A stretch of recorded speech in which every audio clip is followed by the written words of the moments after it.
Welcome back to the channel, lads and ladies, and welcome back to some War Thunder. And in this case, I decided to take out my Su-6 for a spin, this premium Soviet attacker that I have customized a bit, as you'll see here, with some rich mahogany and muted tones, as well as the Pangi. It's a very delightful aircraft. I love the way it handles, and I just wanted to show you that moment where that enemy Bf-109 just tore itself to pieces diving on me. Anyway, I have not been playing much War Thunder lately. Just life is busy, and I've been playing a lot of Genshin Impact. I'm extremely impressed and surprised with the quality of the craftsmanship of that game. You know, the more I learn about what makes a game fun and how games are designed to lead the player through them, Genshin is a very deliberate game with every aspect of design. It inherits so many features from successful Asian MMOs, and it puts them into an environment that's more single player, like the kinds of games that you find on the mobile market. In fact, Genshin Impact is capable of being played on your cell phone, but I would recommend a PC. It seems to be the best experience, and I'm not sure what that AC4 was doing, but he's not going to have as good an experience in this match as I will. And why will I say that? Well, we're 6-3 USA, which is already a ludicrously strong lineup when you dip into that sweet, delicious gold. This is one of my favorite lineups, which is why I decided to play this last night for my 2 matches of War Thunder that I played, but I was not disappointed, and we're just going to spend the entire match in the M26 with the rockets, and you're going to see why. Starting there, cheeky 90mm pen on that Panther side armor. And derp guns are all well and good, but the American 90mm short version... Guppy just pooped. I gotta pause this for a second. But I was saying that this American 90mm, it feels like a derp gun, because when you punch through, it just annihilates everything. Very satisfying. Now, Guppy's singing to me, "Daddy, I pooped, Daddy, I pooped," so I got a butt to wipe. I'll be back in a second. Well then, maybe I need to reconsider her diet of goldfish and milk. That was a stinky poo, I tell you, and not all that well held together.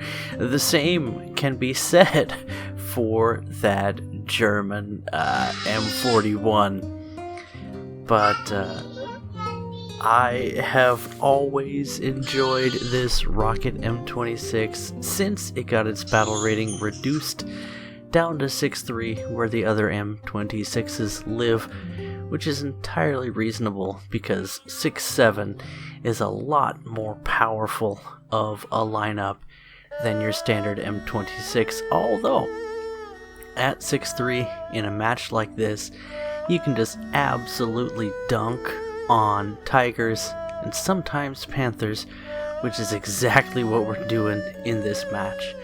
As I mentioned, I was not disappointed. I was having a great time. I did end up getting a little bit amped up in my first game, and I made a mistake and I yelled out a creative combination of what other people might call cuss words. Special words, I tell you. My wife gave me this disappointed look. And she's like, you were playing Genshin Impact all day, and you were so happy and relaxed. And I'm like, yeah, War Thunder gets me worked up. But you know what? It turns out I still love this game, and there's really no substitute, especially when I get into flying CAS aircraft and dogfighting. I think those are my two favorite things in the game, and even so, I don't like the dogfights in Air RB because they're just too... You got this big flashy marker above your head, and you get so much information. Things are a little dirtier in Tank RB, you know what I'm saying? Look at this carnage, look at this hell of Axis tanks just getting taken down one by one in this kill zone, and yet the enemy team putting up a really solid resistance. I'd prefer they didn't, but you know what? I'll take what I can get. Anyway, not a chance I'm going to punch through the lower plate of that Tiger, but he's going to have some issues with my turret armor as well. There's not a ton of places the Tiger can easily punch through the M26 on a good day, and this is not such a good day for Hitler's boys, so we'll try and keep that trend going. I'm sure he's quite disappointed to be facing what is no doubt a post-war... He angled his armor. He did everything right in terms of that, but it's only 102 millimeters. It's not going to stop things of this caliber, I tell you. And I have no idea how we got through the lower plate of that Panther, but we did. And this poor bastard, yeah, I like that shot on the move too. I thought that was pretty slick. But we've already got like what, 6, 7, I don't know how many kills. We're gonna get just shy of 10, and I'm gonna make such a bumblefuck error. You're gonna love it. I'll tell you ahead of time just in case I forget to mention it when it comes up, but to make a long story short, I misidentified a vehicle, and I think you'll see what I mean here toward the end of this portion of the video. I am going to show you one replay today, and I'm really excited about that. And you can see just how much trouble the Tiger has punching through the M26's frontal armor. So that definitely comes in handy for me in this match. And this is not your typical experience in the M26 with or without the rockets, but you've seen me spamming these rockets and having a blast, and I've had so many moments where I'll encounter some light-skinned vehicle and just cackle maniacally as I send him to hell. Here we go. Here it is. Beautiful. Yeah, open your eyes, buddy. That's not the Tiger 2 you thought it was. That was a TD, das Jagdpanzer, und we get sent into history with that last blast. I hope you enjoyed that lovely music in the background. That's what Shadowplay decided to record instead of my game audio, because I was listening to some audio from Genshin Impact, and I was having just a lovely time, I tell you. Anyway, here we have Hermann Sherman, the first Sherman, the first American vehicle in the German tech tree, the first American vehicle in the game, and one of the first tanks to come to War Thunder with ground forces. I think this was your way to buy into the ground forces closed beta, and this has always been a delightful tank to play because it's a Sherman. They've always been good, and they just keep getting better and better and better. And this one is on the German team. Does that make it a great tank in terms of the meta of War Thunder? I'd say no. It makes it decent. It makes it fun. But the real value in this tank is the collector's value. And that's why it still sells for the original price of $60, which is a lot of money then and a lot of money now. technically it's less money now because of inflation, but I'm not into the whole inflation thing. Let's just shoot some holes into a Churchill, shall we? By the way, this replay brought to you, as you see down below, by AmFam's very own Tiny Polska. Great lad, and you've seen a lot of his replays. He plays a lot of War Thunder, and he's having a lot of success in this match. I've talked about the virtues of the Sherman tank over and over again, and I always want to tell you more about just what a delightful tank this is, but I have just a personal love for this vehicle.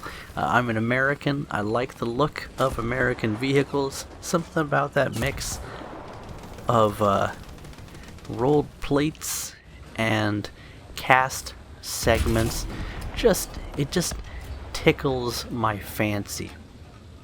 And now a 2-on-1 engagement here, T-34 and American M4. I think it's an American. It's an M4, okay? Facing off against our guy. A fair fight, 2-on-1. It's anybody's game, and to the person with better tactics and better aim goes the victory. Tiny Polska got a great shot on the, what would you call that? I guess the cheek armor on the Sherman there. That's one of the better places to... Hello, Bucking Bronco. This guy is charging in Fury style. He doesn't know that he's a backup actor. And if you aim down just right, you can shoot through the UFP of the Sherman at close range. So, I don't know what he was thinking, pushing up on TP, but maybe he was hoping for some team support or a lucky shot, or he just didn't know what he was doing. But he does have an opportunity to rethink his strategies in the vehicle select screen for a few moments. Just short against the T-34, and then just long as he adjusted his aim.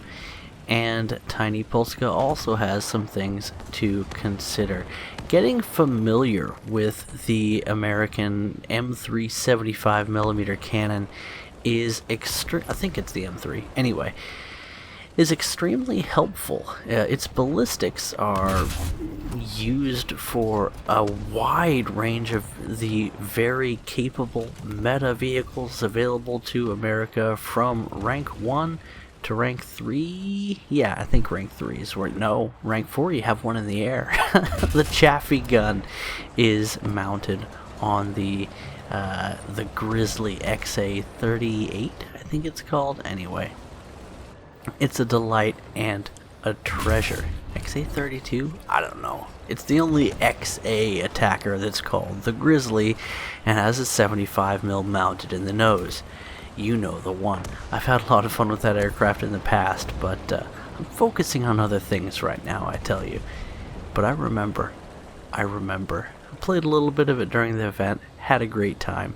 And you know what? I think Tiny Polska had a great time in this match, as he cancels potato and vodka delivery here, taking down first the Soviet, and then I think that's the French or Swedish. Yeah, this is the French one.